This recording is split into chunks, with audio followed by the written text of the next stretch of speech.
Help me to reach 2,000 subscribers. The laughter around us echoed like glass breaking. I stood there with a half-empty champagne glass, pretending to enjoy the moment, pretending not to notice the way my wife's hand brushed against his arm. The man she'd just met. The man she'd soon leave with. Samantha looked stunning that night. Her crimson dress shimmered under the chandelier, catching every stray glint of light like it was made to be worshipped. And I did worship her. Every day. Every moment. Even now, as her smile curved just a little too easily for another man.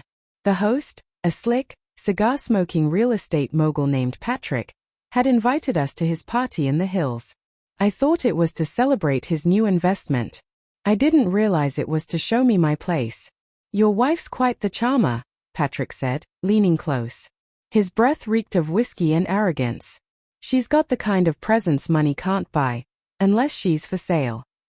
I forced a polite smile, though my stomach turned. She's not. He smirked. Everyone has a price, my friend. I wanted to laugh it off, but his words lingered like the aftertaste of cheap wine. Samantha was already across the room, her head tilted back in laughter at something another man had said. A man with a tailored suit, gold cufflinks, and that easy confidence that comes with old money. His name was Julian Westbrook, heir to a shipping fortune. I'd read about him in a business magazine once. Seeing my wife touch his arm was surreal, like watching my world collapse in slow motion while everyone else kept dancing. When she caught me watching, she smiled. But it wasn't the smile I knew. It was the kind of smile that begged for attention, for validation, for escape. The music swelled, couples began drifting toward the open balcony, and I tried to shake off the unease. Maybe I was imagining things. Maybe I was being insecure again, the same insecurity Samantha often said made me clingy. But then I saw him slip a folded bill into her hand. $1. She looked at it, laughed, and tucked it into her purse. My chest tightened. What was that? I asked when I managed to corner her near the bar. She sipped her drink. A joke. Don't make it a big deal. A joke, I said, my voice cracking slightly. He just handed you money. Relax, Ethan. He said he wanted to buy a dance. It was funny. But it wasn't funny. It was degrading. And what hurt most was that she seemed flattered by it. For the next hour, I tried to play along. I laughed when she laughed, nodded at conversations I didn't hear, and drank enough to dull the knot in my chest.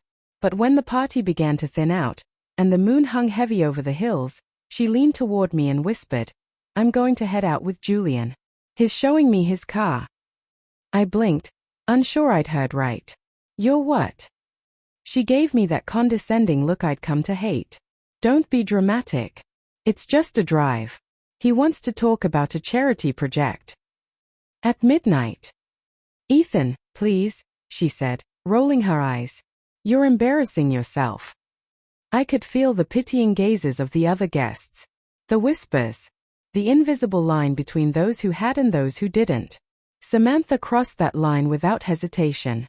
I followed them outside.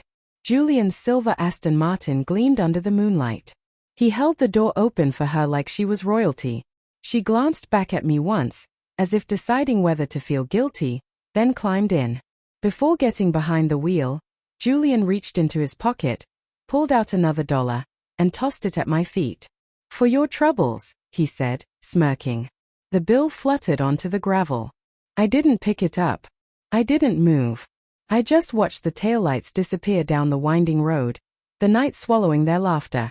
Inside, the party was dying down. Patrick raised an eyebrow as I walked past him.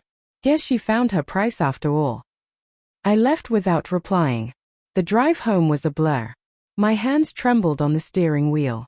My mind replayed every moment, every warning sign I'd ignored. The way she'd stopped holding my hand in public. How she suddenly cared more about luxury brands, about appearances, about being seen.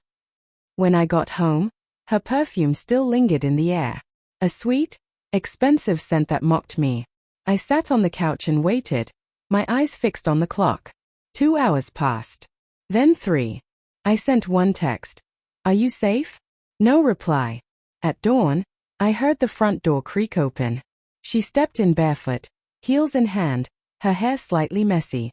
"Morning," she said casually, as if she'd gone out for coffee. "Where were you?" I asked quietly. "With Julian." I stared at her, waiting for an apology, an excuse, anything. But she just shrugged. "He understands me, Ethan. He listens. He doesn't make me feel small." "Is that what I did? Made you feel small?" Her silence was answer enough. I stood up, walked to the counter, and placed something in front of her, the $1 Julian had tossed at me. I'd gone back for it after all. "You forgot your payment," I said. She froze. For a moment, the mask slipped, and I saw a flicker of shame. But it was gone as quickly as it came. "You're being cruel," she whispered. "No," I said, my voice steady. "Just finally honest." She left that morning, suitcase in hand, without looking back. Months passed. I rebuilt myself piece by piece, learning to live in silence without her laughter echoing through the halls. I heard she moved in with Julian. I didn't care. Not anymore. Then one afternoon, I got a letter. No return address. Inside was a single dollar bill. The same crease pattern. The same faint scent of her perfume. And on it, written in her handwriting, "You were right. Everyone has a price." I sold mine too cheap. I stared at it for a long time. Then I folded it neatly, placed it in my wallet, and walked outside into the sunlight, finally free.